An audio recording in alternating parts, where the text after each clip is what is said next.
Hello, everyone out there in Radio Land. It is once again that time of the week. What time of the week is it? Well, it's that time of the week where we dig underneath the headlines. We talk about issues at an international, national, statewide, and local level from a deft leftist lens. We talk about what the mainstream media is not, and more generally, we call out the establishment on its BS.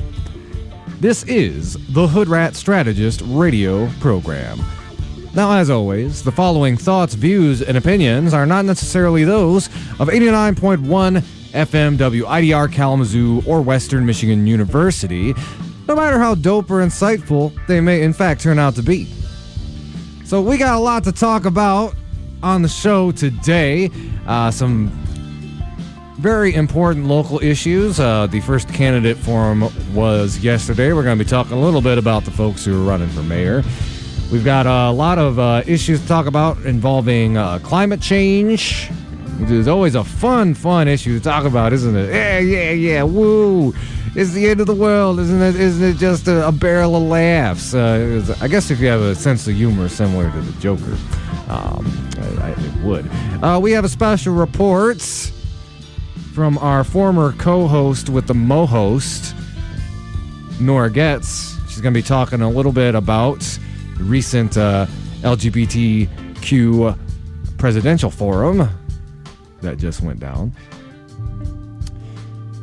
Some other local nuts and bolts, including perhaps the big bad return of a huge downtown event center that nobody in Kalamazoo actually seems to want.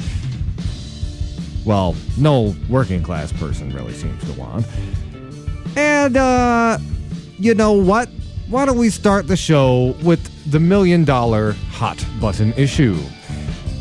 Yes, it finally happened.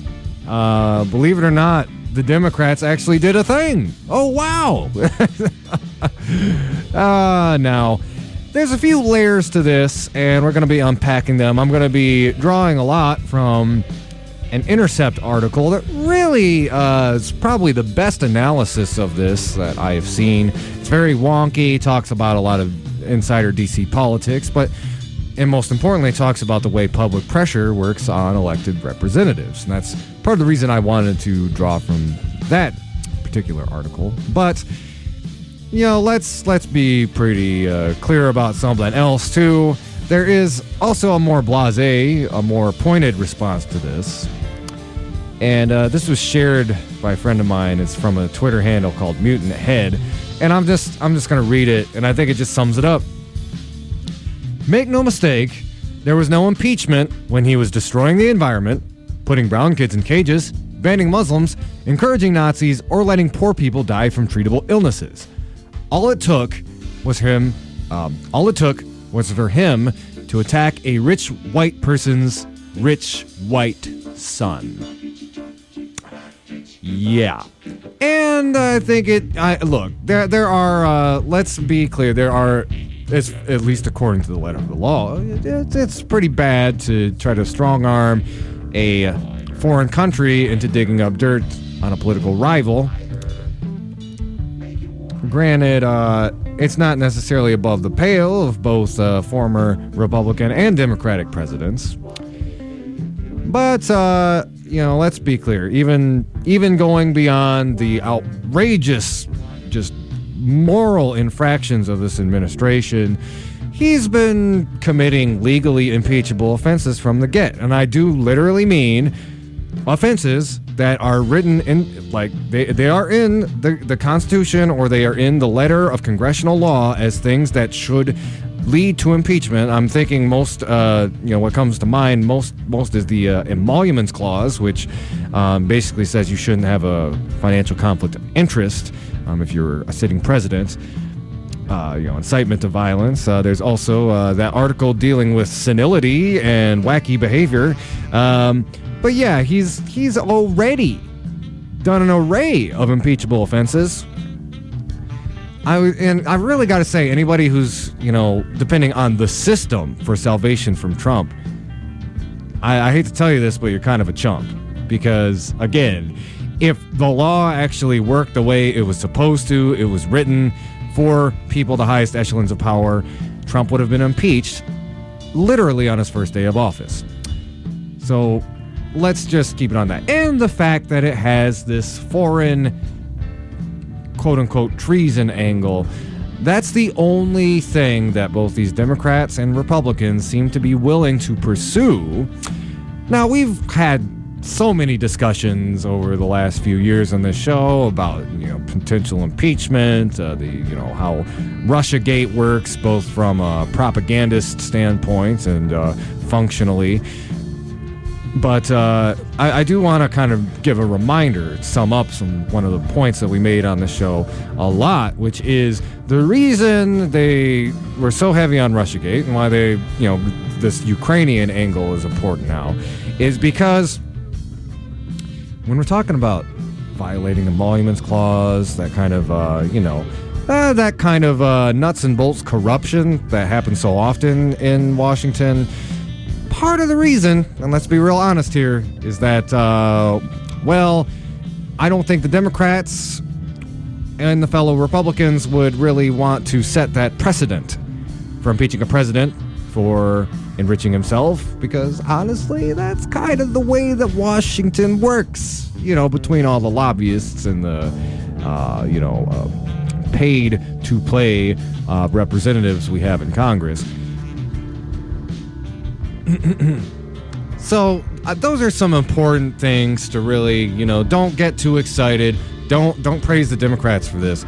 If anything, this has been way, way long overdue. Not only that, but again, they've only decided to follow this impeachment when it's in their own interest. When Donald Trump decided to go after their anointed nominee, Joe Biden, who, irrespective of the Ukrainian scandal, is already starting to kind of fall apart at the seams. I mean, I don't know, honestly, I think this is kind of bad strategy on Trump's part. Heck, if I were Donald Trump, I'd just be like, don't touch him until after he gets the nomination, and then just let him dismantle himself. Of course, that would definitely be a sight to behold to two racist, senile old men debating. That would probably be one of the most depressing things I can really imagine. And as much as it's my quote-unquote job to keep up with politics, I don't know. I would probably need a lot of booze to get through that debate. So let's go ahead. Let's dig a little bit deeper. I do want to emphasize, while there's that super structural critique to all this, that again, they could have impeached him a while ago for enriching himself and numerous other things, including the concentration camps, including inciting violence. It is only when they are directly attacking the Democratic Party's own material interests that they pursue this. But there are other gears in play, and I do want to make sure you got to understand. You got to have a complete analysis of this. It's not always only one thing. Now, yes, the fact that, again, is a foreign power involved. It's one of the Democratic Party's boys, one of their main neoliberal contenders in this election. If not their main one, being put under the radar, under the microscope, or the target, I guess, of Trump. Mixing my metaphors there. There were also other things going on that led to this kind of turn of the tide, change of events. Ryan Grimm wrote a piece, it was published yesterday for The Intercept, that I think is one of the most comprehensive and really interesting analyses of how we got to where we are today, where impeachment proceedings are actually going forward. So, his article is titled, and I will be reading excerpts from it. I'd recommend everybody check out the whole thing, though, because it is very interesting and very good work, very good political analysis. This is written by Ryan Grimm. It's why the House Democratic Caucus was able to move so rapidly towards impeachment.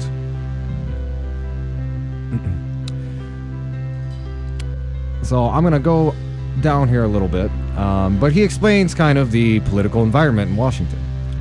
Swing district freshman Democrats, known as frontliners, had spent the last few weeks vocally decrying the pressure on them to call for impeachment, claiming it was putting them in a political jam. Democrats were debating publicly whether the hearings Representative Jerry Nadler, a Democrat of New York, was running at his Judiciary Committee were or were not, in fact, the launch of impeachment proceedings. Standing athwart the tide of impeachment, yelling stop, was House Speaker Nancy Pelosi.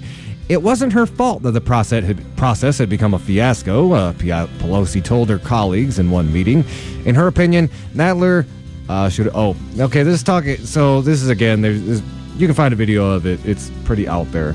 But actually, I want to go down a little bit more. So, here's where we really get to what's going on. Politics now mattered. The party's passivity was causing real political pain for rank-and-file members of Congress, particularly those holding back support of impeachment to honor the party leadership's opposition to it. In order to placate a small handful of frontliners, perhaps as few as 7 or 8, these are Democrats in swing districts who don't want to push impeachment because I guess they're worried they'll lose the Trump vote. How does that really work? I get there's these moderates who are just like, well, I don't know, I'm going to vote for this Democrat, but Trump, I don't know, he doesn't seem that bad. I don't know who are these imaginary people. Not many of them live around here. I mean, there are actually districts that are kind of like that, and it's a problem with white people, folks. It's like, he's opening concentration camps, and he's pretty rude, but I like what he did with the taxes last year. He's like, wait, what do you mean my taxes are going up now? What? I think I'm gonna go vote for Joe Biden. No, anyway. As it goes on to say, the entire party was being dragged down and routinely humiliated by Trump's contempt for the rule of law. That grassroots anger was translating into primary challenges, he noted, and needlessly furious constituents. Representative Cherry Bustos, the chair of the Democratic Congressional Campaign Committee, which is basically the fundraising arm for all of those acceptably liberal capitalist Democrats that they try to push through there. They definitely do not like all the progressives of the squad or whatever, which actually this article will go down and talk about a little bit. The members without official primary challengers were by no means safe either, as they might soon draw a challenge unless the trajectory of the politics changed. Freshman Representative Lori Trahan from Massachusetts, for example, came out for impeachment after Dan Coe, whom she beat in a primary by 147 votes in 2018, called on her to do so, with the clear threat that he may run again. The seats of upwards of 200 Democrats were being put at risk to protect a handful of loud frontliners, Raskin argued, and it wasn't obvious that the strategy was actually protecting them from anything. Grassroots activists were demobilizing. Democrats across the board were facing primary challenges, and somehow, some way, Democrats seemed to be losing again to Trump. Something had to give.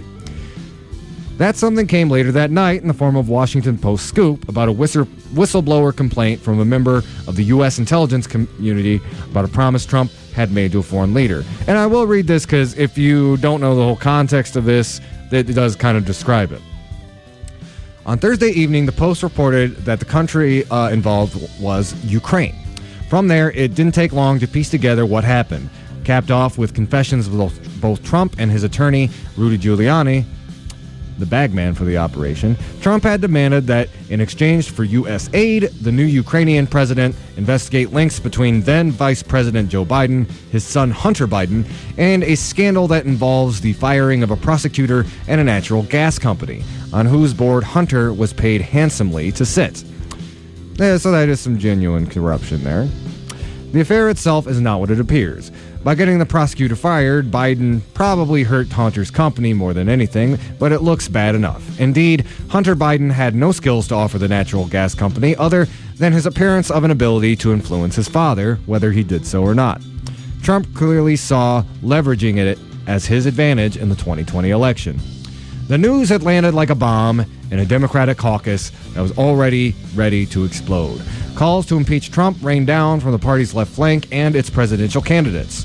On Friday evening, Democrats were bracing for a backlash back home.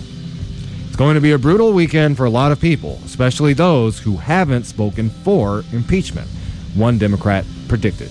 Indeed, it was. Democrats, including frontliners, spent the weekend furiously texting and calling each other as they worked through how to respond to Trump's latest lawlessness. People are pissed, said another Democrat over the weekend. Frontliners are pissed, and not even the progressive frontliners either. I'm going to go down a little bit. So it goes on to talk a little bit about, kind of the Democratic Party's priorities, how they've been attacking their own famous progressive members, i.e. the Squad. But I want to go down and talk a little bit more about just the impeachment in context. The Democrats most vocally opposed to impeachment, those who insisted on not just on opposing it themselves, but worked to stop the broader caucus from moving forward, had begun to wear out their welcome, particularly as rank-and-file members compared them to the majority of frontliners who were not regularly griping publicly and privately about how much pressure they're under. Patience also wore thin as the politics of passivity no longer seemed to be benefiting even frontliners. Again, those are the Democrats in those swing districts, as the demobilization of the Democratic base began to look like an existential electoral concern. Now, this is one of the most important parts of the article to me. I'm really going to hit on this. The arguments some frontliners were making on behalf of doing nothing had gotten increasingly strained. It's not hard at all to demand impeachment, one argued to colleagues. What actually takes courage is not demanding impeachment. The same frontliners who had been the most vocal against pursuing impeachment had also generally been the ones most hostile publicly and internally towards the Squad, i.e. the progressives, the four progressive women, part of the Democratic Socialists of America. As more of the caucus began to see passivity rather than radicalism as the party's bigger problem, the caucus moved away from the idea that the Squad was going to be their death knell, and even some frontliners grew less patient with internal attacks on them. Representative Annie Craig, a freshman frontliner from Minnesota, made the case privately to her frontline colleagues that if they have a problem with the Squad or anybody else, they should feel free to say so publicly back home and use the contrast to set themselves apart. But she argued at a private meeting just before the August recess, members should stop battling internally to have the Squad shut down. Each member, she argued, had a district to represent, and that's the case too with Ocasio-Cortez, Omar, Tlaib, and Presley. On Monday night, 6 of the most vocal opponents of impeachment, the type Raskin was referring to at last week's meeting, published a joint op-ed in the Washington Post, and this is where we're seeing the tide seem to turn, calling for impeachment proceedings to begin. The authors were all frontline freshmen, and that includes Alyssa Slotkin, who represents just to the north of here in the state of Michigan.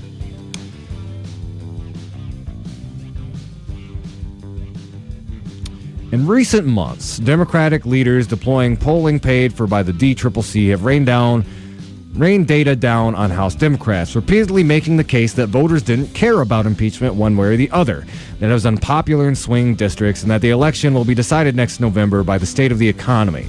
The DCCC has argued, showing slides that members aren't allowed to take with them out of the briefings, that voters want to see Democrats flex an affirmative agenda, not spend their time trying to take down Trump.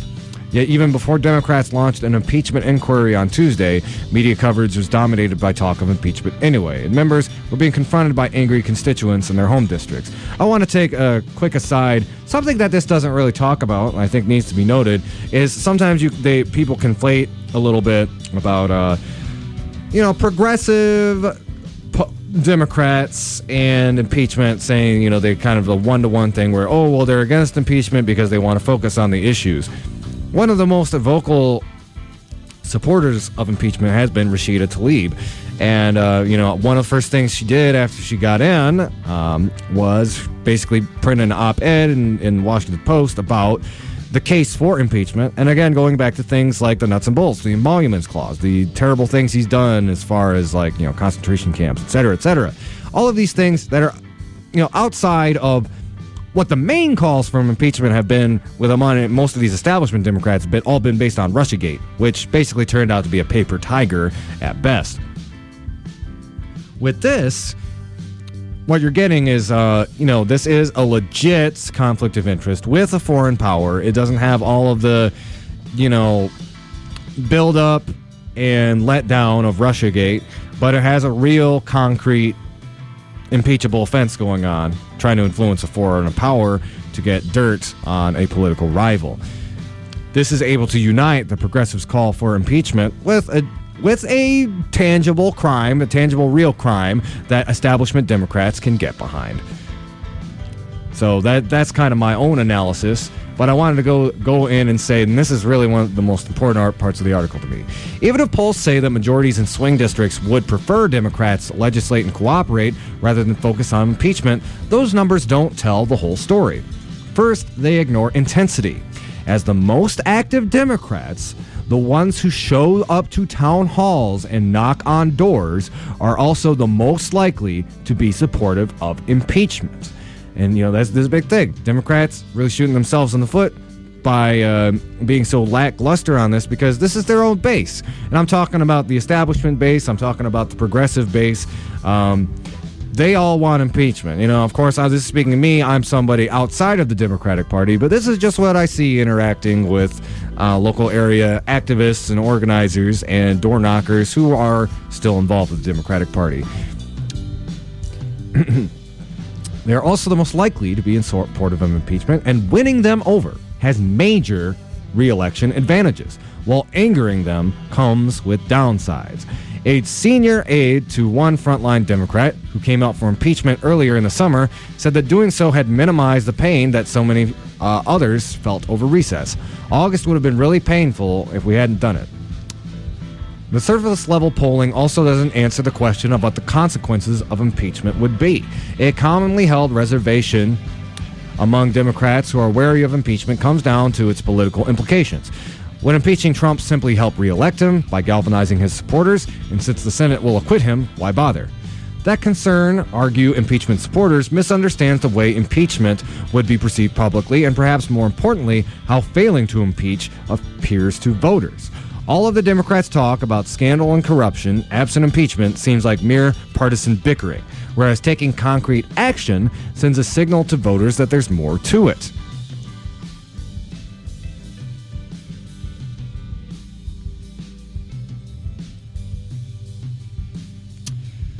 And I'll close out by reading one last little bit from here. Again, this is a pretty long and in-depth article, but I just did want to touch on some of the most important points.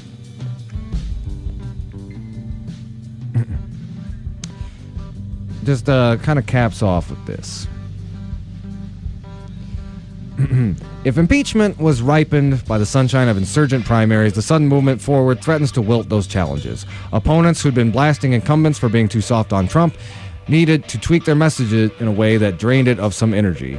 Too little, too late, said Melanie Diarigio, challenging Suzo in New York, arguing he had ignored a clear threat to our safety and national security for the sake of his GOP allies. Bill Channing, who's challenging DeFazio, upped the demand, calling for a speedy floor vote. So, yeah, it's, again, it is kind of a win-win for the Democratic Party base, whether you're a progressive or whether you are, I don't know, what do you even call it? Like a liberal who pays no attention to what your representatives actually do, I guess. I'm spreading a little bit of shade there, but honestly, there's been some of that going around. KCDP. Anyway, some shade. Yeah. But I really did just want to just talk about some of those implications. Again, there's that critique and that analysis I gave earlier, but this is also a part of it. The Democratic Party's base, they've won that impeachment. Both from everywhere on the spectrum, from the most hardcore former HRC establishmentarian supporter to the Bernie Sanders progressives. Everybody at the base of the party has been wanting this, and the party's finally trying to deliver. For reasons that, again, are a little gross to begin with. It's like, oh, you're only doing this now that, they've attacked your shoe-in neoliberal candidate But it's also it's not and or, it's both. It's also responding to the public pressure that's been building up like a cauldron, or like a melting, or like a pressure boiler or something, for months upon months upon months. So I think with that, we're going to go ahead and take a little bit of a break. Y'all are listening to the Hoodrat Strategist radio program only on 89.1 WIDR Kalamazoo, your only source for political revolution.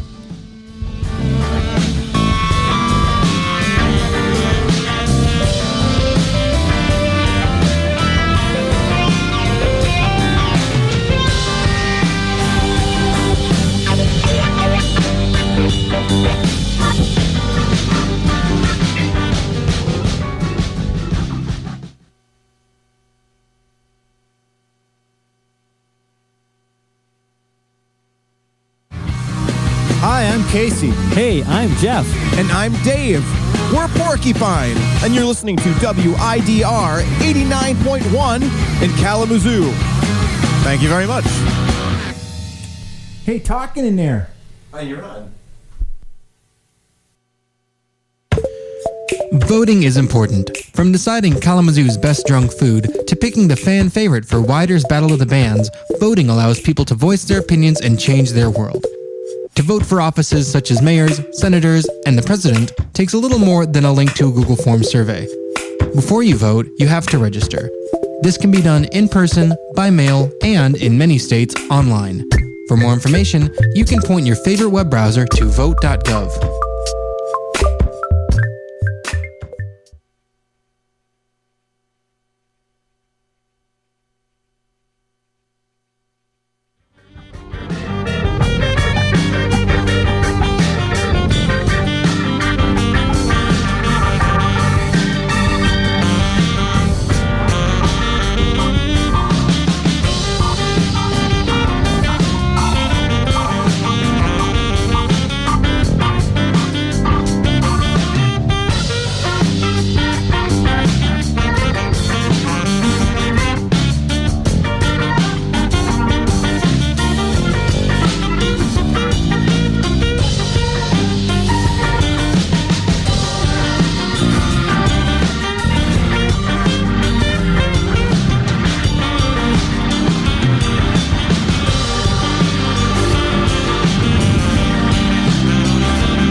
Welcome back. This is the Hoodrat Strategist radio program, only on 89.1 WIDR Kalamazoo, your only source for political revolution.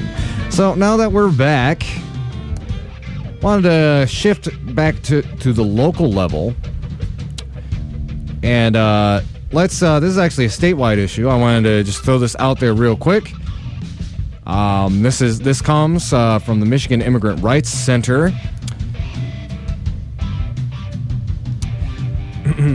The state budget bill, there's a state budget bill moving toward Governor Whitmer's desk. It includes the following anti-sanctuary language, and that's as in like sanctuary city for undocumented immigrants. If a county enacts or enforces any law, ordinance, policy, or rule that limits or prohibits a peace officer or local official, officer, or employee from communicating or cooperating with appropriate federal officials concerning the immigration status of an individual in this state, that county would have withheld its reimbursement from funds appropriated in Part 1, the County Jail Reimbursement Program. This is likely an attempt to punish counties who exercise their clear legal option to decline to hold people for ICE or engage in other optional federal immigration enforcement activities. Applying this condition to the CJRP funds could be in conflict with existing state and federal law. So, yeah, again, this is the conservative Michigan GOP trying to But, it's funny. They always talk about, like, local rights and cities' rights, municipal rights, and, getting the government to stay out of your business. Government's trying to get in our business. That's what this is. God, Republic. I mean, you don't need to tell me how hypocritical Republicans are. But, well, both parties are quite hypocritical, but it just irks me so much. They always talk about being a party of small governments. And then they step in and it's like, you know what? We don't like that your city's not being racist. So we're gonna try to stop giving you your deserved state funding for this very basic municipal program. So, really, here's the thing. Governor Whitmer, she promised when she got in she was going to have a progressive platform when it came to immigration issues. But, she does have the power to block the immigration condition on the CJRP. But, hey, if you'd like, it's up to you. If you're particularly passionate about this, there's always the option to call her office. And that's a 517-373-3400. Now, hopefully this will be a no-brainer. She got elected as kind of like this, I think it was like Goldilocks, the Michigan voters basically felt like, they didn't want somebody as conservative as a Clinton. They didn't want somebody as progressive as Abdul, and honestly, probably not somebody as Muslim as Abdul. Let's keep it real. I heard not more than one white voter in that election cycle was like, well, I just don't think he could win. Why do you think? Well, why do you think that is? Wow. And so you see steam coming out of the ears. It's just like, I just don't think he would play well with the broader Michigan electorate. I.e., I think my state is full of too many racist people, and they're not going to vote for the Muslim guy. And of course, I would vote for him. I would vote for him. I would vote for him twice, 3 times. Yeah. Anyway, I'm kind of getting lost in the weeds there, but yeah, she was kind of elected as this kind of Goldilocks candidate who's like not too radically progressive, not too establishmentarian, just right, just a few progressive policies with some corporate backing from Blue Cross Blue Shield, somewhere in the middle, It's like, well, where is the middle? We got to figure out. The middle is apparently enough to try to do a regressive tax on the poor when it comes to fixing the darn roads. Where is this going to stack up for immigrants? Now, she has stepped out before and said she supports licenses for all, which again is only until pretty recently was the status quo here in the state of Michigan. But let's see. Hopefully, she does the right thing, vetoes this part of the funding bill, and also just a big poo-poo to the Michigan GOP again. Again, Kalamazoo is one of the cities who would be affected by this. We are a city that has basically enacted an ordinance of non-cooperation with ICE, because it's a fascist organization. But again, the Republicans being like, well, it's like, we are against big government. Oh, you're not. Oh, let's get in your business because you're not being. Clearly, we have to intervene. You're not being mean enough to brown people. We gotta get stick our nose where it doesn't belong. And with that, I want to follow up with another story that involves the Michigan GOP sticking its nose where it doesn't belong, here in Kalamazoo in particular. So I mentioned I would be talking about this a little bit later in the show, and here it is. This is from News 3, actually. A state bill would allow Kalamazoo County to fund a proposed downtown area.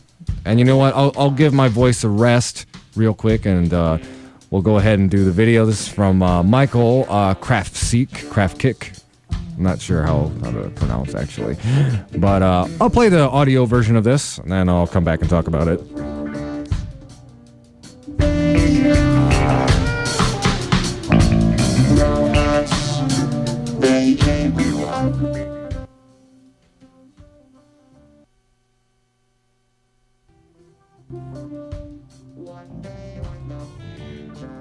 bill going through the Michigan House could pave the way for a long-awaited arena and convention center to be built in downtown Kalamazoo. For more than 10 years, Kalamazoo area leaders have pushed. Sorry, give me just a second here.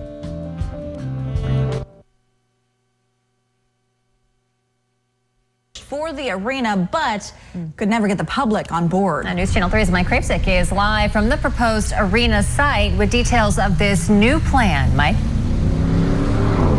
Well, Kate, if the state bill passes, the county would have the ability to raise hotel and motel taxes, and they would have the option to use that funding to construct a new arena. And unlike previous efforts to build a new arena, this one would not require any intervention at the ballot box.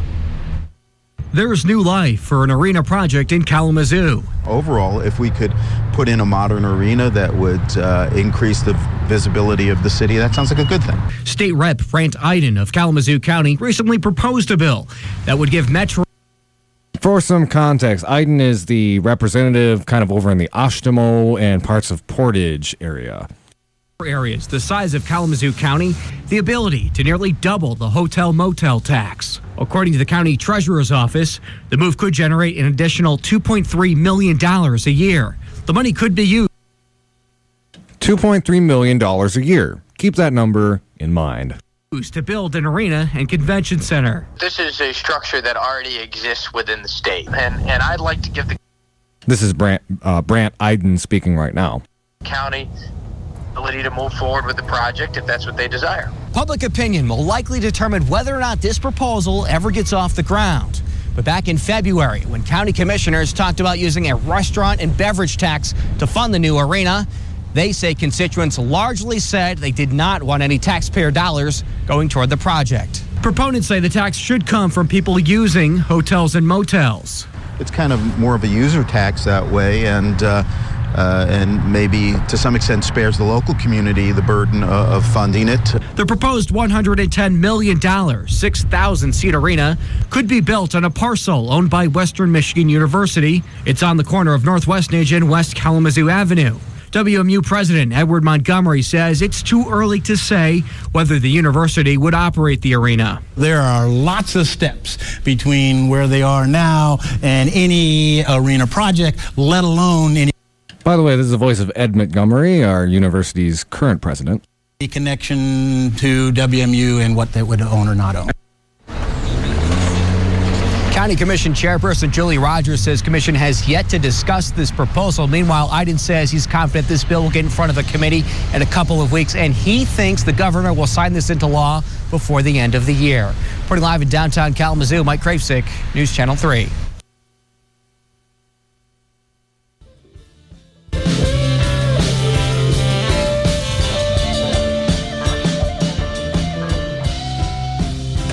So again, that was a clip from News 3. I'll say sometimes we criticize like, oh, they're owned by Sinclair, but they also do some good local reporting. I think some more could have been in there about the public pushback against the arena.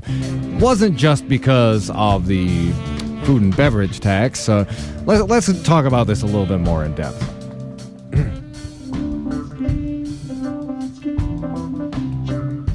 And I'm going to read actually from, this is a comment that kind of talks about the history of that parcel of land that they're talking about building this event center on.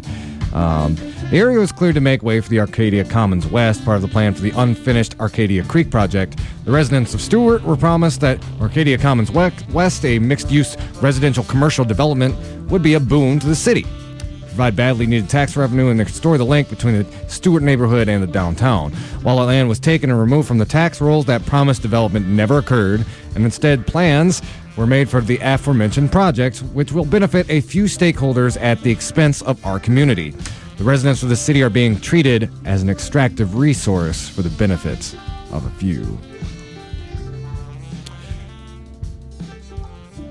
So, yeah, here's the deal. My take on this.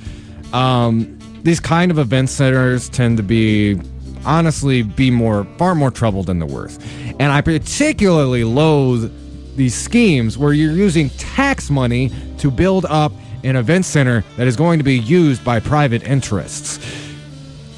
And that is ostensibly what they're doing. A lot of the people behind this, people like Ron Kitchens, Southwest Michigan First, they are looking at it as a profit-making business venture. They are not looking at how it would or could be built to actually help the lives of people in Kalamazoo.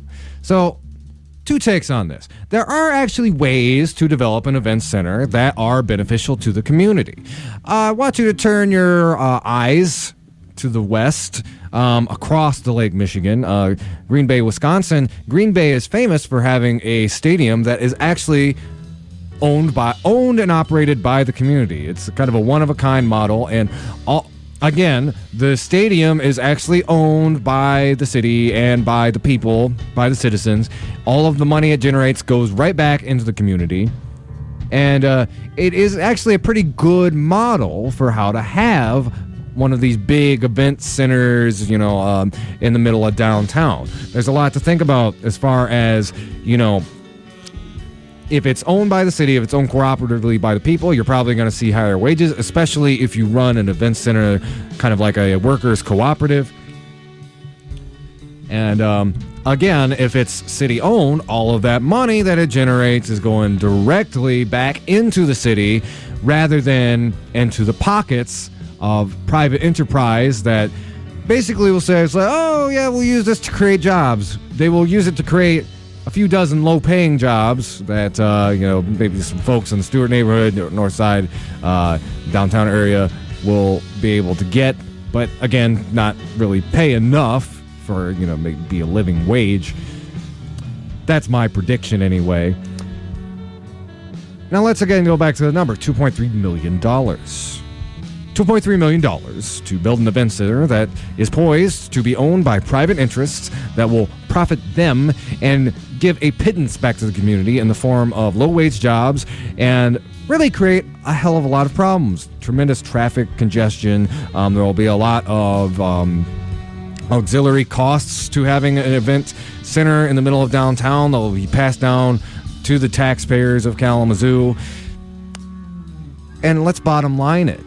What was just described there, that land was originally supposed to be used for a very different purpose. Something that was meant to be more of a community area, a community resource, rather than just they want something to compete with Van Andel, something to bring in the big bands, etc., which I'm not necessarily averse to, but again, it needs to be democratically run and owned by the people of Kalamazoo and not Southwest Michigan First or some conglomeration of business interests in the area. No, it needs to be owned by the people. But let's step back a little bit further.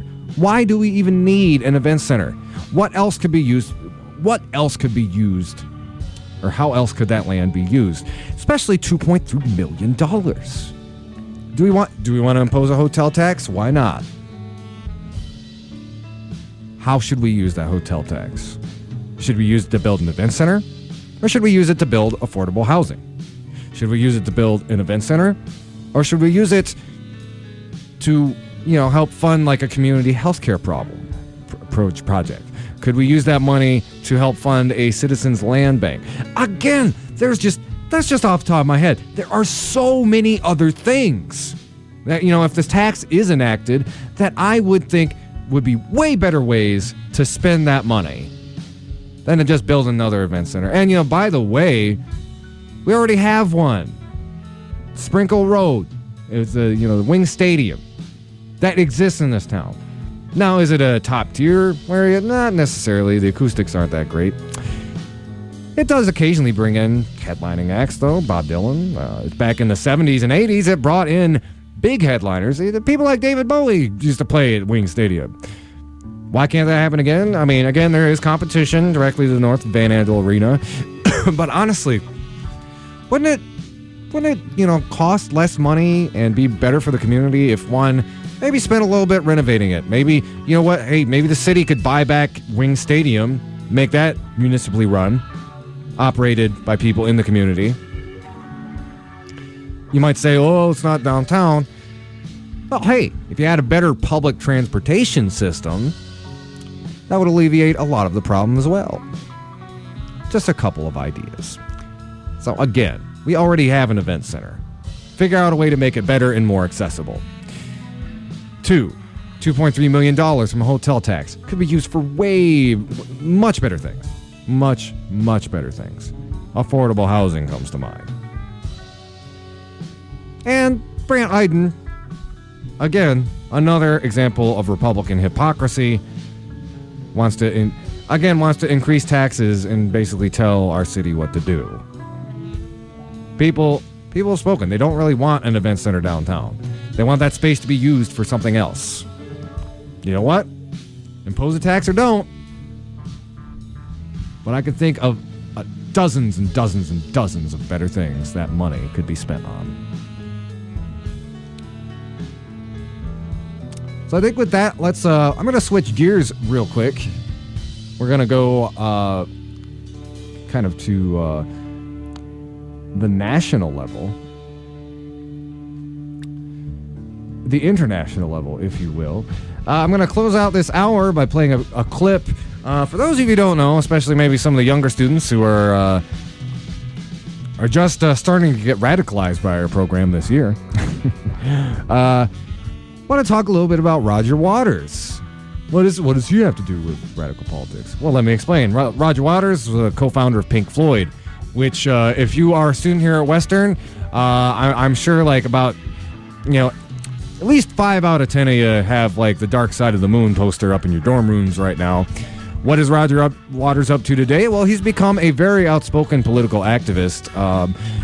He's been calling out a lot of BS himself, particularly on issues like Palestine and U.S. imperialism. And he was recently interviewed by The Real News, and he talks about the intersection of militarism and the climate crisis, and that was something we were talking about a little bit on the show last week when we had some folks on to talk about the climate strike. But I thought it would be good to kind of work in, one, let you know, Roger Waters is a pretty radical dude. Not only did he help make Dark Side of the Moon, but he's also got some really good takes on some pressing political issues. And this is an interview he did with The Real News talking about how militarism is exacerbating the climate crisis.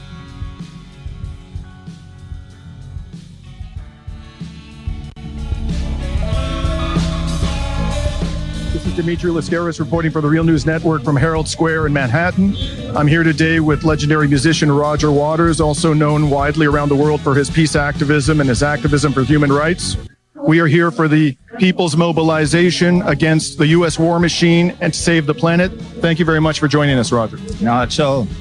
So, Roger, the relationship between one of the major existential threats of our time, climate change, and militarism is not as well known as the relationship between militarism and another existential threat, nuclear weapons. Right. Talk to us about how militarism is exacerbating the climate crisis.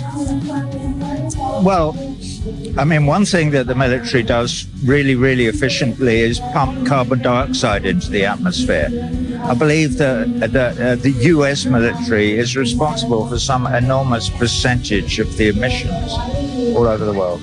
So that's one thing where the two things are connected. What's cool about today, I think, is that there are people who are specifically devoted to the idea of convincing their fellow citizens that climate change is real and that it is going to destroy the planet if we all don't act collectively to do something about it. Ignoring climate change and encouraging militarism are disastrous, except for the people who are making money logging in the Amazon, or the people who make money at Raytheon and the other armaments industries, which are legend and legion, and huge amounts of money are made. Good thing about weapons is they go bang and then you have to replace them with another one. Few people get killed, so what? So long as you make a profit out of it, they don't care. But I care, and you care, and all the people here care. That lady shouting cares, so which is good. So let's talk about a brewing conflict which is really capturing the attention of the world at this particular moment, and that is the conflict between the United States and its allies on the one hand, and Iran and its allies on the other. You know, we hear a lot about how Iran is the world's worst state sponsor of terrorism, We hear a lot about how it's a human rights abuser. Are you okay? Spat out my water.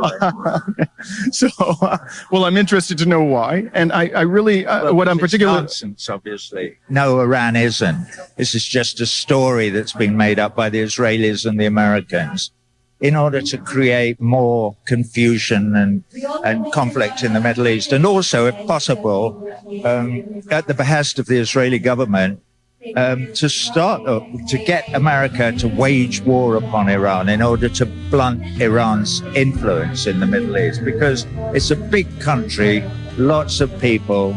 It's an very old, ancient civilization, the Persian civilization, and the Israelis don't want it there. They would prefer it was rubble. And so that's why they're encouraging the idea that it's an enemy. And what are your thoughts about how we in the West should engage with the country of Iran in order to avoid a war? What do you think the best path forward is to avoid bloodshed in the Middle East in a conflict with Iran? Talk, obviously. Reintroduce and re-ratify the agreement that the nuclear agreement that Obama came to when he was still president of the United States. Encourage those groupings of governments who still believe that was a good thing and a step in the right direction. Encourage the young people in Iran in their resistance to the official kind of dogma of the ruling clerics. I think that would be a good thing. I mean, whenever one talks about Iran, you sort of have to go back to 1953 when they had a progressive socialist government who wanted some of the profit that was coming from the oil. That was Mohammad Mossadegh. Exactly. And he said, listen, can we have some of the profit? You know, and BP it was, I believe. It went, are you insane? No, of course you can't. What are you talking about? It's ours. And he went, well, no, I'm nationalizing it. So they had him removed and imposed the Shah. And however many years, 53 to 79, and 5 years later, there was a revolution. And now you have this. I kind of slightly deplore any country that's run by religious, what I call religious extremists. And I don't mean that they're no more extreme than, evangelical Christians in this country. Rouhani or whoever it is now in church is no more extreme than Mike Pence. You can't get any more extreme than that. So there are two sides to this thing, but Iranians are ordinary human beings, and they are vilified by propaganda in the West, unfortunately. And it may be that between them, the evangelicals here and Netanyahu and his crew may persuade somebody. You need to find somebody crazy to push the button and actually go to war with Iran, because it will not be in out. So the last thing I'd like to ask you, Roger, is you travel around the world. You've been doing so much activism. You interact with so many people who are concerned about what's happening to this planet. What seems to be different about this week here in New York City and around the world is the level of engagement from young people. Yeah. And in your interactions with people around the world, particularly young people, do you sense that there has been a sea change, a dramatic change in the level of consciousness of young people about what's happening in this world and the level of their engagement? Well, that's sort of why I'm here today, is to find the answer to that question. I sense that what you say is true. I mean, actually, at my concerts, the audience are predominantly young these days, and they care about what I have to say in my songs and what I have to say, period. And I care about what they have to say, but I will be very interested to see how many of us turn out this afternoon. I know when I was asked to come here today, I don't do this. You say, yeah, you're a peace activist. I don't go to meetings. I'm really not a good meeting kind of a guy. But I think, no, you can't sit at home and pontificate about these things. You've got to turn up on the street and be part of it, because that's the only thing that's going to push us forward. We saw what happened with Occupy Wall Street back in 2011 and 12 or whatever. It was very quickly sidelined, crushed, vilified by the mainstream media, and sort of quelled quickly. But it hasn't gone away. Neither have the protests that happened on February the 14th, 2003, 30 days approximately before the invasion of Iraq. That worldwide was 20 million people in the streets saying, no, we don't want to do it. Saying this. And they haven't gone away, but maybe they've been waiting to find meeting grounds between climate and anti-war movements. So this is important. Also because it comes on the back of a global massing of the unions and a strike about the denial of climate change. Workers of the world literally uniting, such as there are unions left anywhere in the world, because, the capitalist system has obviously tried to destroy them. I wrote a new song recently, actually, which is about Standing Rock, because I had friends there. I didn't go to Standing Rock, I'm slightly ashamed to say, but I had friends who were. And I mentioned the Pinkerton men. I then looked it up and saw that the Pinkerton Agency survives to this day, and it does security and blah, blah, blah, blah, blah. But the word Pinkerton men has become generic to mean armed thugs who crush unions and crush protests like this, and who are there. So I think it's perfectly legitimate to refer to them. Mercenaries, Eric Prince and his chaps, who were the ones who crushed the protest at Standing Rock, for protesting the pipeline. Right. After doing his dirty work in Iraq. Yeah. Yeah. Exactly. Well, it's been always a pleasure to speak to you, Roger. Thank you for coming back. And this is Dimitri Lascaris reporting from Herald Square in Manhattan with Roger Waters.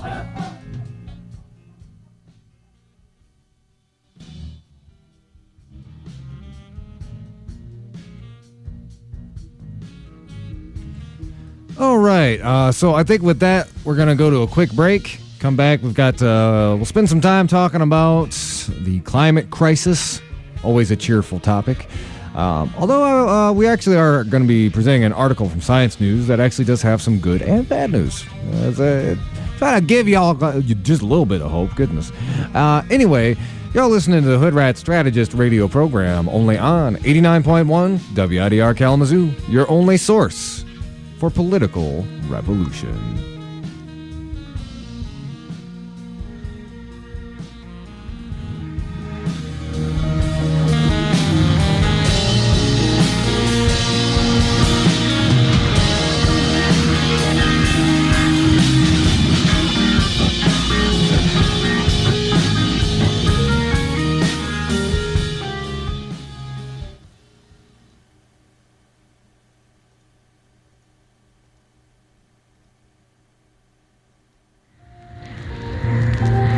You're listening to WIDR Kalamazoo, 89.1 FM, Radio Evolution.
We are back. This is the Hoodrat Strategist radio program only on 89.1 WIDR Kalamazoo. So before we get into the nitty-gritty science here, I actually did want to make note of a couple things. One, I'd recommend everybody, I'm not exactly sure where you can find the footage, but there were some incredible speakers at last week's climate strike here in Kalamazoo. You had students from Western, students from K College, students from Lloyd Works, K Central, and even some of the elementary and middle schoolers around here. I've got to say, if somebody who participated in the march and was there most of the day, I'm pretty radical. I think we are going to need a real physical revolution in the next few years to address this issue. And the young people, as they say, the kids are all right. I think I wrote about this on one of my political pages. It's a really terrible burden for any generation to have to do a world-changing revolution. And frankly, when it comes to the climate issue, never has a revolution been as necessary, because it's literally, fight or die. That's where we're at. But honestly, I think we're in good hands with these young people. And just as a fun personal anecdote, one point during the march, somebody just one of the organizers just handed me a megaphone and was like, "You're a chant lead now." I guess I just have an aura about me. People are like, give that man a megaphone. He knows what he's doing. At one point, I was taking a little bit of a break. Where I was like, it was right by like the Jimmy John's, by the railroad tracks. All of a sudden, the students spontaneously started a chant of "Eat the Rich." And boy, oh boy, did that not just warm the cockles of my heart. So let's also talk a little bit about, if you've been in the news, everybody's favorite caller of the BS, Greta Thunberg, who's, again, basically become famous for telling it like it is when it comes to the climate issue. She gave an emotionally charged speech at the UN. I recommend you all check it out. I won't necessarily play it back on the show just because, again, it's one like YouTube search away. It's very powerful. Honestly, I don't really like watching it, though, because, she's really just telling the truth and going at these people and, like, mixing facts with emotion, and basically explaining to these people is like, you robbed my childhood. You have ruined the world for all of us. And the applause you hear in between some of it is just, like, the grossest thing about that. It's like, I could see that you kind of feel she understands this. They're clapping to make themselves feel better, but they're not going to do anything. They're not going to address the crisis at the scale it needs to be addressed. And it's just frustrating to me to watch that video kind of with that knowledge, understanding who her audience is. And I did want to mention a couple other things. There's been a little bit of talk back and forth. I think there is a little bit of like, why is it that this white European teenage girl has become the face of the climate movement when, indigenous teenagers and children have been fighting on the front lines of this movement for years. I've heard a lot of people talk about Standing Rock, indigenous tribes in the Amazon, even a lot of African-American folks who are in these frontline communities facing environmental pollution and the climate crisis. I don't think, it's not either or. I don't think, again, this is something I deal with as a white male organizer myself. There are certain vectors where you can kind of use your privilege as a platform. You can get into spaces where a lot of these other folks can't, or, government will not necessarily hand you a microphone. They might shoot tear gas at you. This is also something I'm kind of familiar with. I was at Standing Rock myself. And, this isn't necessarily Greta's fault, but I think it is something that we should all keep in mind that, there are other teenagers who have been on the front lines of these things, who've been literally facing state violence. I'd actually recommend people check out, Democracy Now! Did a good piece on it where she was, Greta was delivering a, I can't remember the exact verbiage of it, but I think they were like bringing suit or a case against the UN for violating the human rights of children for the climate crisis, and it was her and a bunch of very diverse, both indigenous activists from places that are literally sinking underneath the ocean, all 17 or younger, That's something we need to be mindful of. And I will say one little headline that really annoyed me from last week, from Greta's visit to America. She met with President Obama very uncritically, and here's the thing. You can criticize her handlers for it. I think you could criticize her to an extent, though, because I know she's 16, but look, all you gotta do is do a few Google or DuckDuckGo searches, and if you were gonna meet President Obama, former President Obama, this is something you should do. He's not a climate champion. He's spent his administration, upping fracking and the extraction of natural gas. Lifting sanctions on oil extraction from the Arctic. He even, post-presidency, bragged to a room full of oil executives about how much money he made them as president. This guy is only good on climate in comparison to Donald Trump. But in another thing, Barack Obama is the exact kind of person that was applauding Greta Thunberg while she was making that speech to the UN. People who listen, clap to make themselves feel better or to pretend that they care, while behind the scenes, they're making money off of the destruction of our planet and the potential extinction of the human species. With that, let's talk about this very recent IPCC report. Actually dropped us today. And this is from Science News. IPCC report warns of a bleak future for oceans and frozen regions under climate change. I'm going to read a few excerpts from it. Give you the good and give you the bad and some good.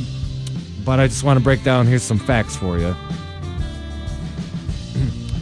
This is by Carolyn Gramling. It's published 14 hours ago. Again, you can read it on sciencenews.org.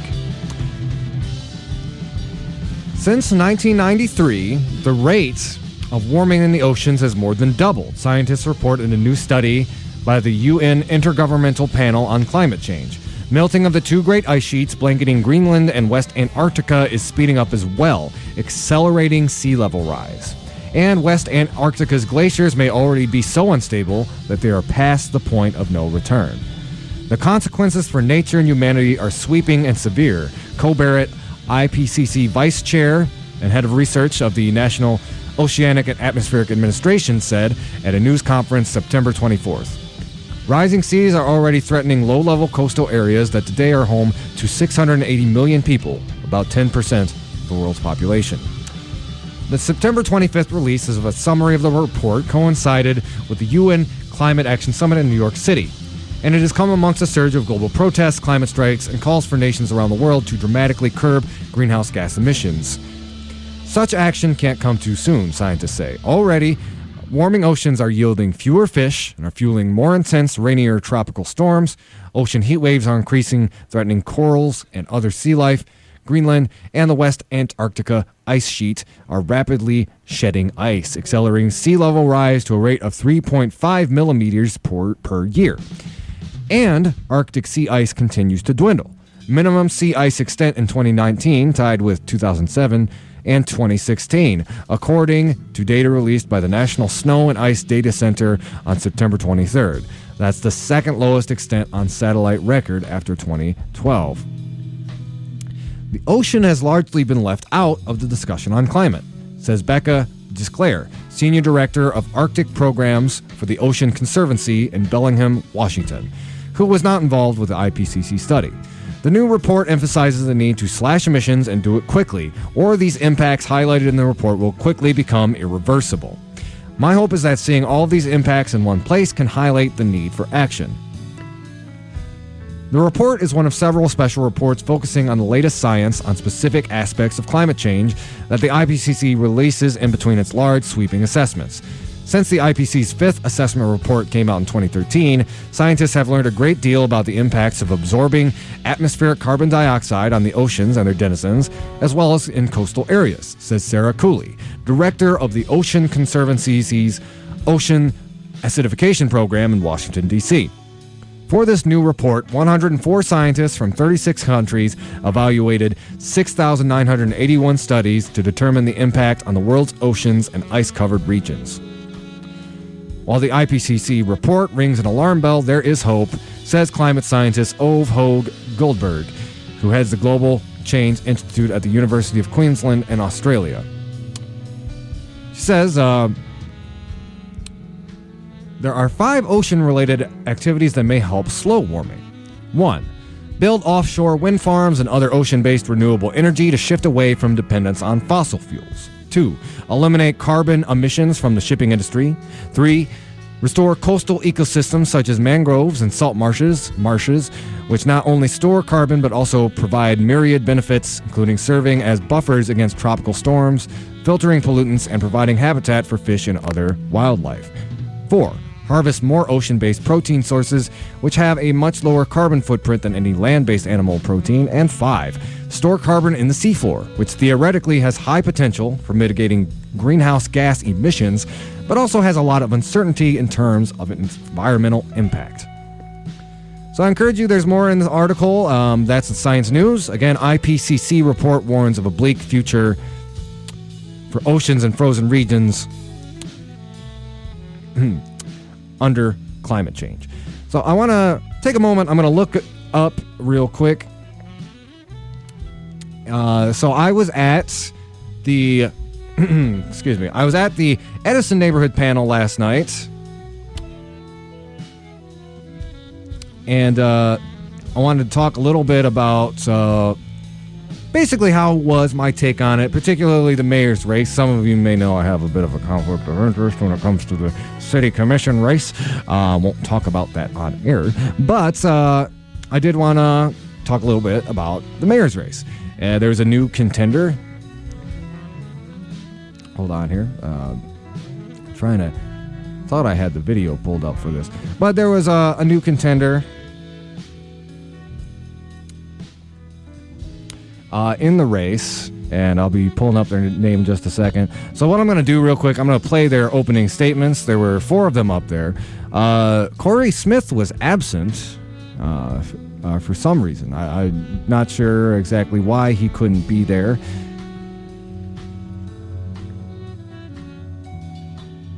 But what I'm about to pull up is just kind of their opening statements.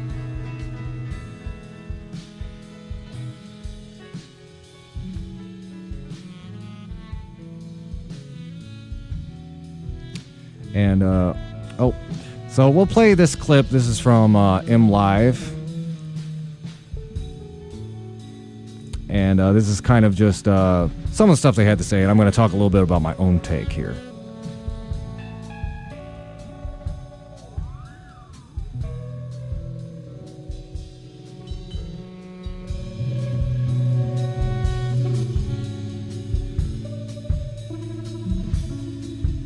Anderson, I'd like you to start off, please. Thank you very much. I really appreciate being able to get together and have a conversation tonight about things that we all care about deeply. And if you look at my history, which luckily is not over yet, you will see that for the last 2 or 3 decades, from my time as president of the Low Income Neighborhood Association for 15 years, to chairing the Public Housing Commission, to president of the Lift Foundation, to serving with great people on the City Commission for 14 years, trying to do the good work of creating shared prosperity here in Kalamazoo. I want to keep the work that is getting started going forward. That is what I'm committed to. I am a volunteer for Kalamazoo, and that is the work that I believe we need to do together. Big tent, bring everybody in. Let's not make this circle smaller. Let's make this circle bigger. Thank you. Okay. So for me, I think we need some fresh blood in there, right? We need some. So I consider myself a servant leader, out front in the trenches, doing the work, right? That's what we need. We need to shift the way we look at the mayor and what his position is, and that public figure. We need a servant leader with good leadership, strong vision to move Kalamazoo forward. I truly believe that I could bring that. I'm a connector. I can bring people together. When it comes to collaboration, we need to build true community in this city. And I truly believe that if we can do that, we can be an example to the nation. I truly believe that with the resources, the creativity, all the things we have in Kalamazoo, I truly believe that we can be an example for the country. We're already doing it with some programs that we're offering with Momentum, planning in Iowa. So, I mean, it could happen. Just imagine. That was, just a reminder, that was Esteban Juarez, who's just speaking. Candy Martinez? When I was 18 years old. Rob Martinez, he's a write-in candidate. I actually just found out about him yesterday. I was a victim of violence, and I almost died, and I became the shooter. So at one point in my life, I was that guy. So I faced the court system. I faced all that stuff. And for me to be sitting here today on the opposite spectrum is amazing. And it gives me the chance where I've been to Lakeside. I've spoken at Kalamazoo College, at Western, Michigan State, to younger kids about gun violence and being in the prison system and being locked up and to make a change. And I think, like he said, we need younger blood. We need somebody that understands our youth, because our youth are our future. And if we got older people that cannot relate to these kids, it's going to be out of control. We are the ones that are going to have to lead this next generation of kids and to be successful. And I think myself, Esto, we're the younger generation that can do that. I've been poor and I've had money, so both.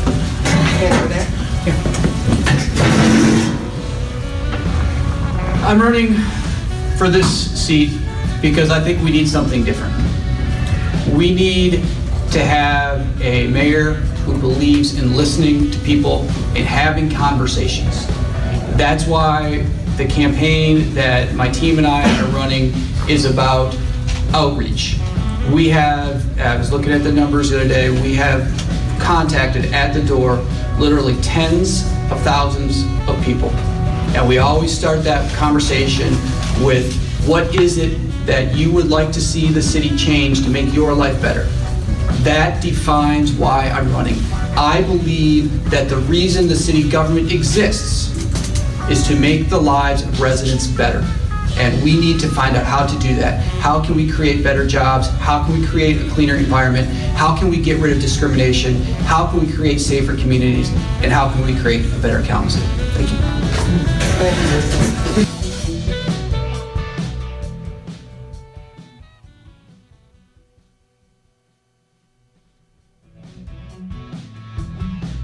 So, wanted to kind of do a little bit of a, post-game post-game analysis, as it were, particularly the mayor's race. Wanted to say a lot of the candidates really hit their stride. I think a lot of people, here's the thing with David Anderson. He has a lot of support. A lot of people were counting him out because it didn't really seem like he was actively campaigning until fairly recently. But he is more or less as close to an incumbent as you can get. He's been endorsed by the Kalamazoo County Democratic Party. I know Bobby Hopewell, he's basically been kind of picked as the successor. Again, we've had, we're going to have all of the mayoral candidates on the show, and hey, our show, we got to do a little bit of criticism. That's what we do.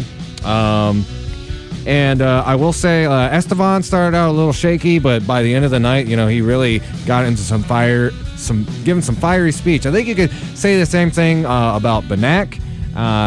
He kind of seemed to start out a little bit more mild and unsure of himself. David Anderson actually is carrying a whole lot of charisma right out of the gate. Rob Martinez, who again I literally just met last night. He really brought home a lot of working class issues. I mean, so did Esteban, but really painting a very vivid picture of kind of his experience in the neighborhood in Kalamazoo.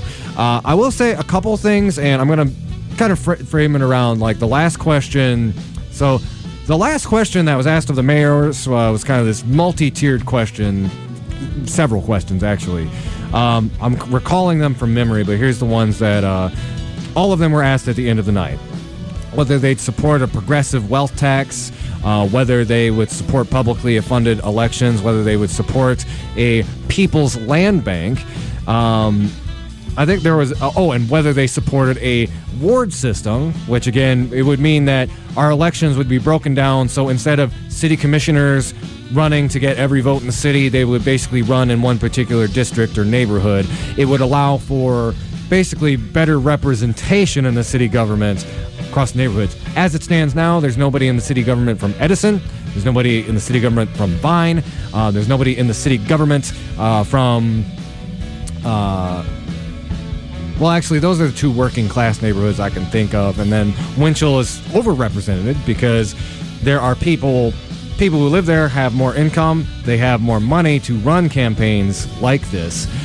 So going down the line, David Benack supported all of those things. So did Estevez. Rob Martinez supported a couple of these things. I gotta be completely transparent. I think he needed to do a little bit of his homework. He said he didn't support a wealth tax.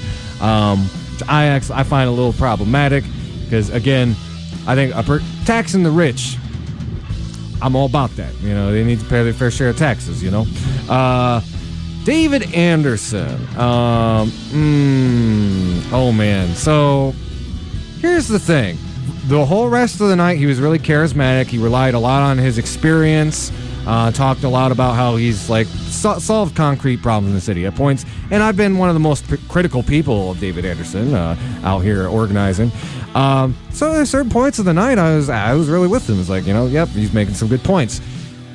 I'll tell you what, the old David, the David that people I remember, the David that people in the homeless camp brought up, the David that activists, progressive and lefty activists in the community talk about in scorching terms. You saw that David with that last question because it was like a switch flipped. He went from charismatic to basically like a scolding establishmentarian. You could almost see the contempt he had for these ideas when he was talking about them. His answer to public financing was simply like, well, who's going to pay for it? He said he doesn't support a people's land bank because we already have a land bank. It's a county land bank. If you don't like who runs the land bank, then, vote them out, which is such an asinine answer. People have tried to unseat Mary Balkema for many years now.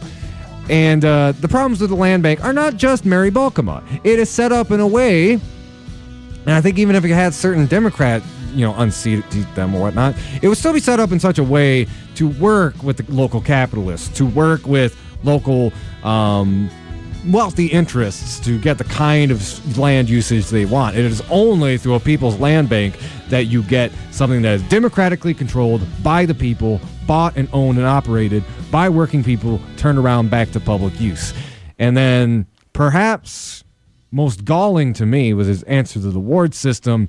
He doesn't support a ward system because, this is all he said, they tried it in Battle Creek and it didn't work. What kind of answer is that? God, a ward system is so necessary to get just basic representation, man. Like we're not even talking about some more radical proposal where we have workers' assemblies or workers' councils. We're talking about basic representation in our current city government.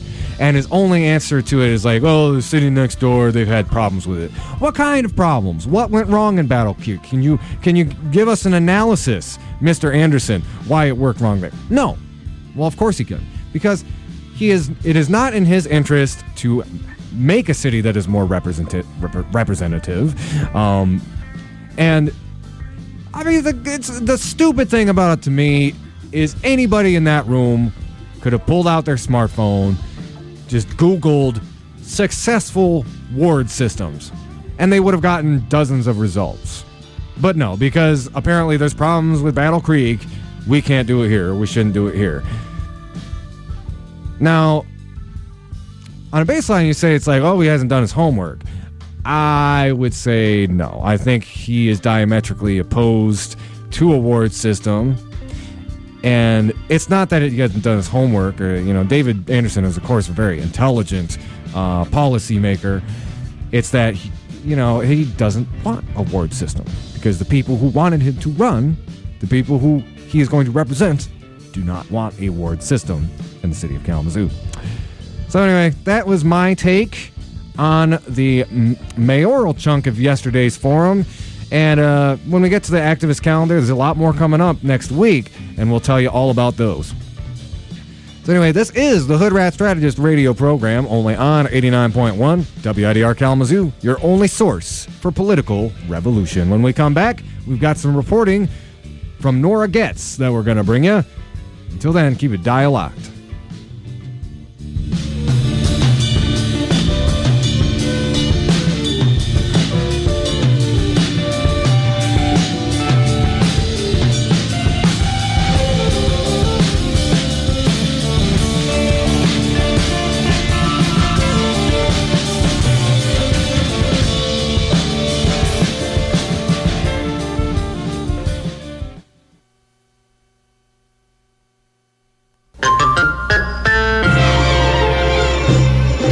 WIDR. Wider on the go.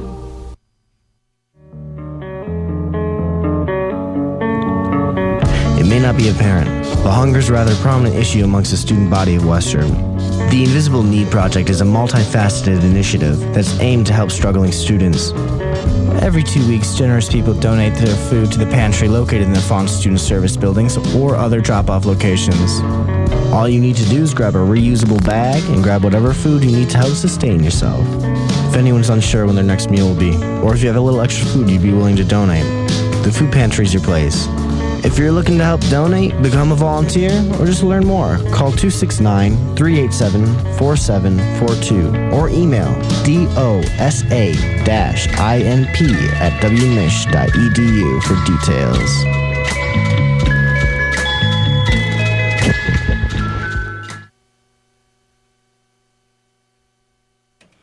We are back. This is the Hoodrat Strategist radio program, only on 89.1 WIDR Kalamazoo. So that we are now going to play a report from Norah Getz on the 2020 LGBTQ Presidential Forum. Please enjoy this radical bit of journalism and analysis.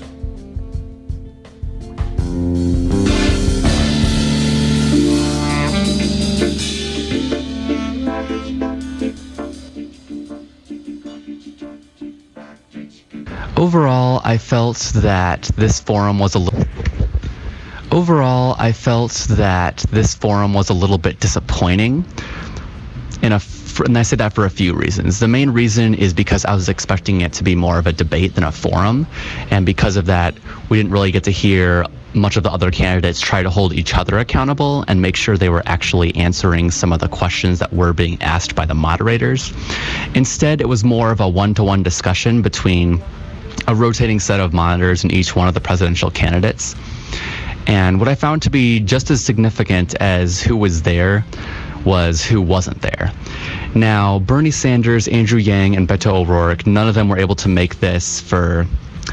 I'm not really sure what reasons were the case in Yang or O'Rourke's case, but Sanders did have prior commitments to visit HBCUs in North Carolina and a nearby black barbershop, as well as touring a civil rights museum. So in this case, I would understand why he wasn't able to make it, but it's still, without making that as clear or as well known to the public, it's not a good look for his campaign, especially considering that he won't be able to make the next LGBTQ forum hosted by CNN, which is expected to be longer and ask more questions. Now, to get a decent recap of what else we saw today, I'm going to read through what a them.us story wrote about it.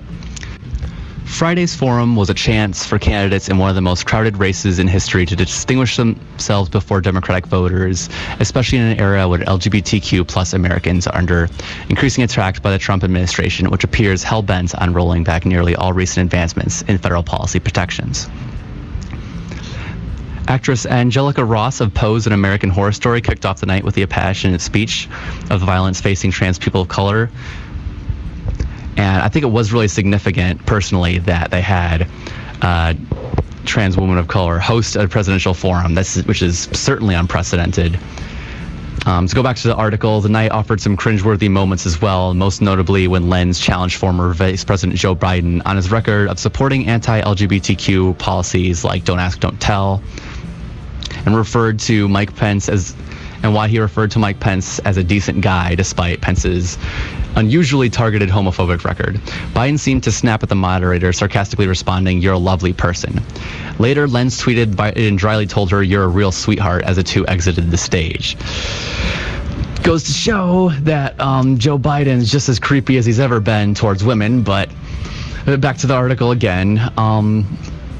It is worth mentioning that it did also include a rare platform for Joe Sestak, a former Pennsylvania congressman who's a 2020 candidate, polling at less than 1%, who you might have forgot about.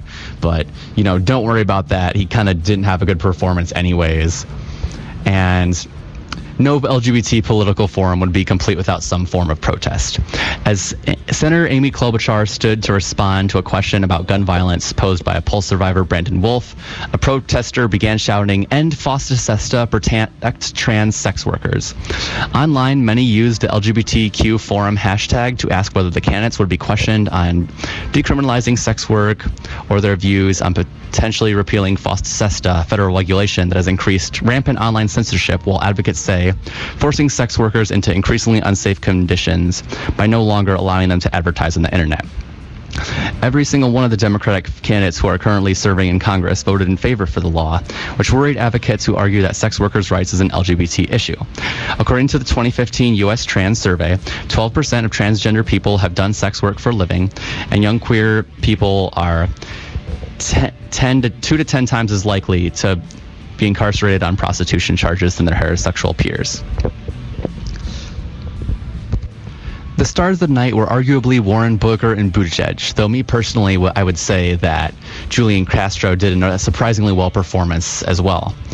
All of them were relegated with applause, and in Warren's case, a standing ovation as she read the names of the 18 trans women of color who have been killed so far this year in an ongoing epidemic of transphobic violence. But all three candidates, when pressed to reveal their plans for the first 100 days in office, said relatively similar things. And this is the same for everyone else who was at this forum. Each pledged to sign the Equality Act, which would add sexual orientation and gender identity to federal civil rights law.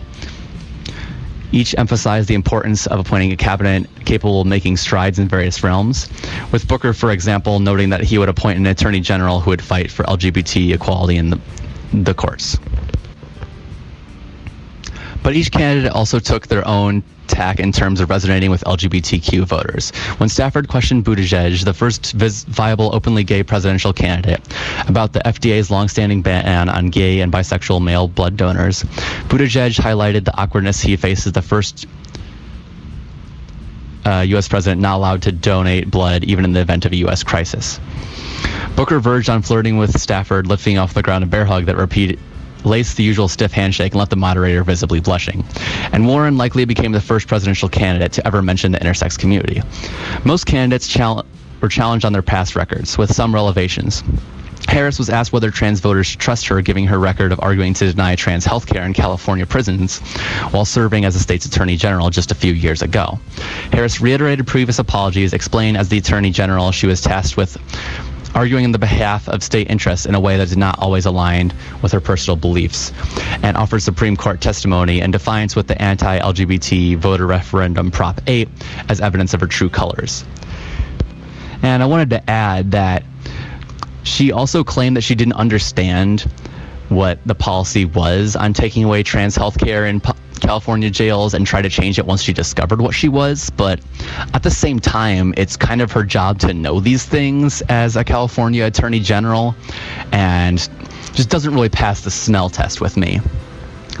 One thing I didn't know before was that until the same question was raised with Warren, that she also opposed gender affirmation surgery for trans inmates, and says she has since changed her position and that people should be able to access the full range of healthcare services they need.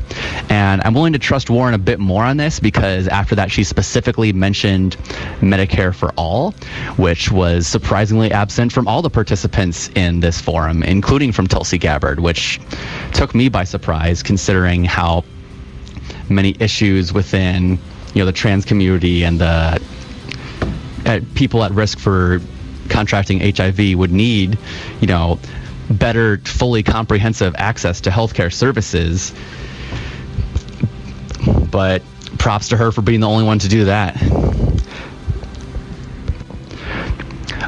Going off the article, I will also mention that Tulsi Gabbard was the only candidate to specifically mention income inequality, housing costs, and the cost of war, vowing within her first 100 days she would act quickly to reel back the war machine, which is absolutely something we need to do and nothing that anybody else on stage would have talked about. But I was a little disappointed on her not talking enough about LGBT issues, though it was characteristic of the whole forum for people to either dodge questions and say the same things, harp on, LGBT service members in the military, or to not really answer some of the more urgent questions that our communities faces. But if I was Tulsi Gabbard, instead of just saying that her record speaks for herself due to having 100% legislative rating from the Human Rights Campaign, she would have to be a little bit more specific, considering the scandal of her past, not in advocating against LGBT rights. But the fact that she showed up of the more progressive candidates as opposed to Sanders or Yang is significant to me. I was also disappointed that PolitiFact had not put out anything fact-checking a lot of the claims within these forums, because some of them I imagine would be hard to verify. For example, Marianne Wilson claimed that she did work on that she helped found a food delivery program for homebound people with AIDS called Food Angels, and all the actions that Booker claimed to have done in his early days as political days as the mayor of Newark, New Jersey. But there were some other things that were very clearly verifiable. For example, when Joe Biden claimed that the black community largely supported the '94 crime bill, and also claimed that the same crime bill did not increase incarceration rates. Also, Joe Biden trying to act like he was one of the first people to come out in favor of same-sex marriage nationally, when it was barely a week before Barack Obama did. Though both those candidates, as well as Amy Klobuchar, very largely kind of come off as, an older relative who's trying to be supportive of LGBT people, but clearly has no idea what they're talking about. For example, Joe Biden mentioned that the ACA covers, quote, the surgery and, quote, transgender across the board, but doesn't consider that a lot of translation care still has huge copays, and a lot of transition care might be considered cosmetic, namely laser treatment for trans feminine folks, that is not covered under any health insurance at all. Something else that came up from Marianne Williamson's record is that she several years ago was pushing the idea that positive thought could eventually cure HIV or AIDS, which she sometimes counted as doing work during the AIDS crisis and has since denied it. But considering all the sort of S-posty fake spiritual stuff she said before, it's not terribly surprising that something like that would come up now. A couple other quick hits. I will give credit for Cory Booker for being quick to call out the Democratic Party's past for queerphobia, when so many of the people on stage seem to dodge a lot of their more not trustworthy records on LGBT rights. Kamala Harris vowed to pass the PrEP Act to make sure cost is no longer a barrier and to end HIV/AIDS within a generation. But this is, of course, without, making any mention of Medicare for all. And she did, as a district attorney, work really hard to invite other DAs from across the country and create a task force to help cut down on gay panic defense and hate crimes against LGBT people. There's discussion from both Pete Buttigieg and from Julian Castro that acknowledged that around up to 40% of all homeless youth are LGBT, which is very disproportionate for the population. Julian Castro did say that he would have a plan to end youth homelessness by his first term by putting more money into housing vouchers and working with schools and families. But I don't know if I entirely trust that, considering when he worked under Obama, there was more LGBTQ protections, but more homelessness throughout his term. Not to mention that people still got kicked out of their homes during the financial crash of 2008.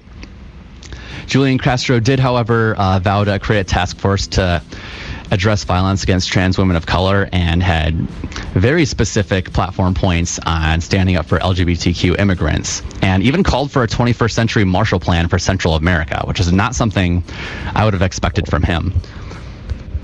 But that is the long and short of what happened at the LGBTQ forum. It was all right. I do hope to hear more specific questions being asked in the next forum, and it really does disappoint me that Sanders and Yang won't be able to make it to that one either. And it makes me wonder what their excuse is going to be in this time, because let's be honest, Sanders is still definitely the front runner, no matter who on the media tries to push some fake poll about Biden winning after gaffe. But this is probably a bigger mistake for his campaign than he or his followers might like to admit. And it's not going to be good for him if he ends up missing another one of these. That said, you're listening to the Hoodrat Strategist radio program. My name is Norah Getz, she, her, and you're on 89.1 WIDR, your only source for political revolution. All right, a big thanks to Norah for cooking up that analysis for us. She's now living in Chicago. Lost a real good analyst when she moved away. But at this point, I think we'll go ahead and wrap up the show. We're going to wrap it up, as we always do, with the activist calendar. So I want to let you know, tomorrow over at the WMU Office for Sustainability from noon to 7:30 p.m., there's going to be the 2019 Sustainability Celebration. And actually, it will be at different locations, just real quick. So from 12 to 3 p.m., there will be an open house, an open bike shop, composting, interactive information presentation. From 4:30 to 5 p.m., there's going to be a guided bike ride to the Kalamazoo Farmers Market for the city community meeting and kickoff. And from 5:30 p.m. to 7:30 p.m., there's going to be the first community meeting and kickoff over at the farmers markets. So that's what's going on tomorrow. Let me tell you a little bit more of the stuff coming up on the weekend.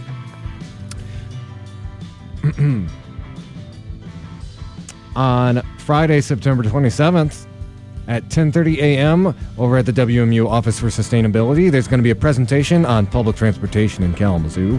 And following that, at noon, also at the WMU Office for Sustainability, there's going to be a presentation on the scientific case for urgent action on climate change.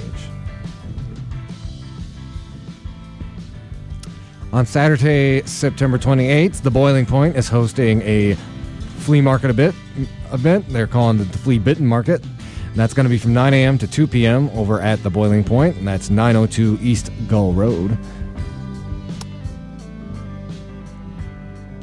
On October 2nd, and that is next Wednesday, there's going to be another candidate forum over at the Kalamazoo First Congregational UCC, hosted by the League of Women Voters. That is at 6:30 p.m., lasting till I believe about 9 o'clock. So if you didn't get a chance to go to the one in the Edison, next one coming up is next Wednesday. I think that's going to be it for now. I want to thank y'all for tuning in. Again, as always, you can find our episodes, our shows on YouTube and our Facebook page, Hoodrat Strategist Radio Program. Until next time, keep on fighting for that revolution solution.